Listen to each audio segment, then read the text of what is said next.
Dear shareholders, shareholder representatives, ladies and gentlemen, on behalf of the employees of Daimler AG, I would like to cordially welcome you to our ordinary annual meeting in 2015.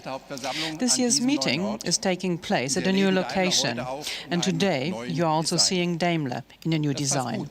This is appropriate because your company is currently undergoing a process of renewal. And our results for 2014 show that it pays to have the courage to change. Last year, more customers than ever before opted to buy a vehicle from Daimler, over 2.5 million customers to be exact. As a result, Daimler recorded revenues of almost 130 billion euros, an increase of 10% from the prior year. We also impressively demonstrated our earning power, with EBIT of 10.1 billion euros from business operations in 2014. This increase of 27% far outpaced the development of our revenues. In view of this result, the Board of Management and the Supervisory Board will recommend to this annual meeting a dividend of 2.45 euros per share, the highest dividend in our history. Using yesterday's Daimler share price as a reference, the dividend yield totals 2.7%. Our employees will also benefit from our company's success. About 135,000 eligible employees of Daimler AG will each receive a profit-sharing payout of 4,350 euros, more than ever before.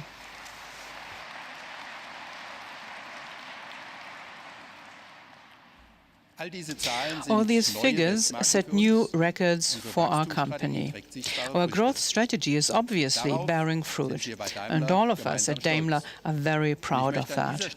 Nonetheless, we are still not satisfied with what we've achieved. And by the way, I'd like to thank everybody who is working with Daimler for how much they've done for the company last year.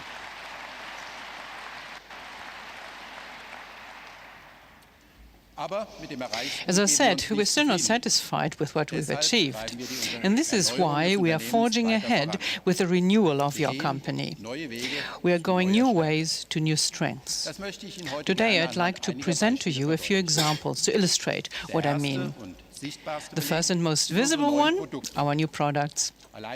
Last year alone, we introduced a total of 8 new or updated car models. One of these was the all-new C-Class. Although this model has many competitors in its segment, it is also considered by many journalists to be unrivaled, especially in terms of its perceived quality and value. Customers take a similar view, as shown by the fact that the sales of C-Class sedans and station wagons rose by more than 70% in the first few months of 2015. Our new GLA, compact SUV, has enjoyed similar success. This model was one of the reasons why we were able to increase our sales of compacts by 25% in 2014. Sales in 2015 have already risen by more than 30%. Thanks to our product offensive, Mercedes-Benz now has the youngest product range of any German premium manufacturers. We will continue to keep the portfolio young with further new models. With this product range, we are also attracting many new customers who had previously never considered purchasing a Mercedes-Benz. A good design is very important here. We have developed a consistent design idiom that makes it clear, even without the presence of the star, that every one of our cars is a true Mercedes. We also work hard to ensure that our vehicles retain their distinctive character, no matter what segment they are offered in. The S-Class, for instance, is traditionally a symbol of timeless and superior luxury. This is particularly true of the current model. As a result, we are now selling more S-Class vehicles than ever before.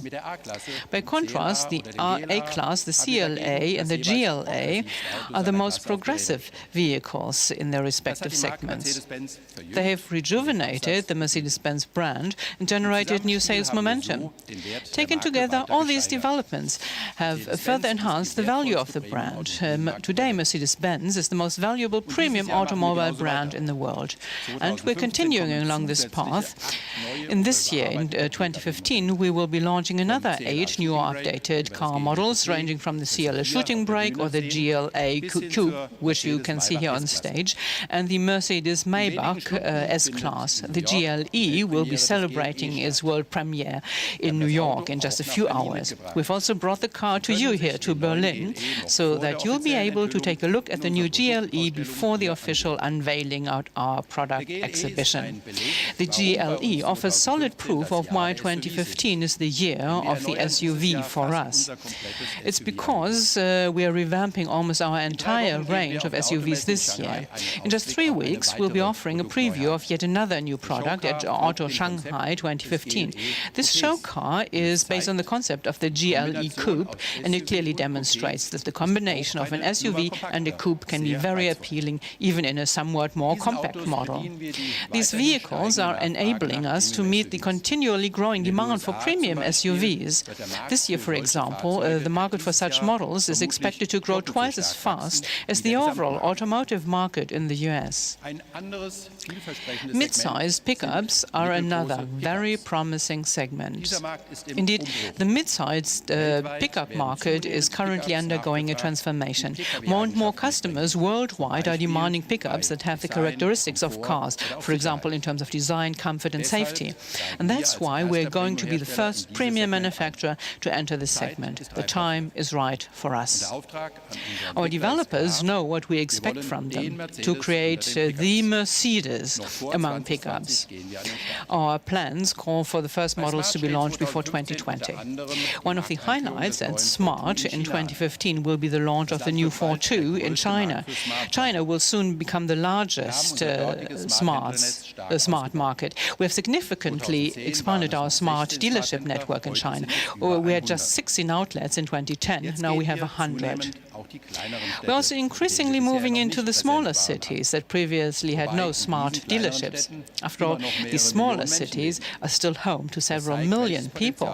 This shows just how much potential China offers for smart sales. 3 weeks ago, the Mercedes-AMG GT was launched. Orders for this model have exceeded our expectations. That's not surprising, since the only way to get any closer to the legendary Silver Arrow is to become a Formula One driver. And speaking of Formula One racing, our team wrote a new chapter of this legend in 2014. I don't think you need to be a motorsports fan to understand just how important our team's phenomenal success last year has been for our brand. The start of the new season has shown us that our drivers can once again rely on an extremely competitive race car, and that we can expect to see some exciting races. Daimler Truck's outstanding market position is also a result of our excellent products. We've already achieved what others have yet to accomplish, namely the renewal of our entire range of commercial vehicles. With our 6 brands, 54 models and our joint ventures in China and Russia, we are more broadly and strongly represented in all the key truck markets than ever before. And we are in a better position than our competitors. The very low total cost of ownership of our trucks is the most important factor in our customers' purchasing decisions. After all, a truck is an investment, and because diesel fuel accounts for around 1/3 of the total operating costs or ownership, we have made our trucks even more efficient in all regions and for all brands and all model series. This policy has paid off. Whether in Europe, Japan or the United States, we offer the most efficient truck on the market. In Europe, for example, we sent the Mercedes-Benz Actros to compete in fuel duels, in which the Actros competed against the most fuel-efficient rival truck in one of our customers' fleets. We did this well over 500 times last year, and the Actros came out on top more than 90% of the time, with 11% lower fuel consumption on average. And that brings me to a second field in which we are forging ahead with Daimler's renewal: cutting-edge technology. We've improved a lot with regard to carbon dioxide emissions. In Europe, we have cut the average carbon dioxide emissions of our new car fleet by almost half since 1995. We will reach around 125 grams by 2016. But these are only interim goals. We have to deal with the toughest carbon dioxide emission standards in our most important markets. For example, the EU target of 95 grams for the year 2020 means that cars have to consume less than 4 liters of fuel per 100 kilometers on average. It's no secret that such values are technically and financially very challenging for premium manufacturers such as ourselves. In fact, efficient combustion engines by themselves cannot achieve these carbon dioxide targets. That's why we will have to electrify our car fleet. The plug-in hybrid is the best solution for the foreseeable future. It offers all the advantages of electric driving, and its combustion engine offsets the drawbacks that electric drives still have with regard to range and charging infrastructure. It's therefore no surprise that plug-in hybrids have met with the kind of customer response that all electric cars have so far failed to receive. Hybrid cars are the best-selling products in the electric vehicle market, and this segment will continue to grow at a rapid rate.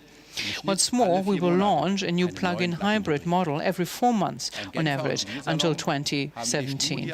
At the Geneva Motor Show, we presented a V-Class concept model that is also equipped with plug-in hybrid technology.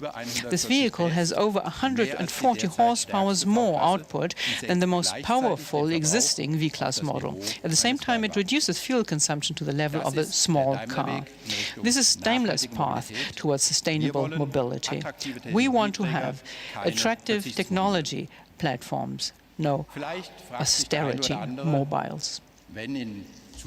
Some of you will surely be asking yourselves why Daimler is getting out of Tesla, even though cars will become more electric in the future. Firstly, we did it because it was a good deal for our company. Well, we got in with under $50 million and had made about $780 million by the time we got out again. Secondly, we don't need to own shares of Tesla in order to cooperate with them. We will continue to work together with the company, especially, of course, on the B-Class electric drive, whose powertrain is supplied by Tesla. Another focus of our development work in the years ahead will be on our autonomous driving. We have also achieved a leading position in this future-oriented field.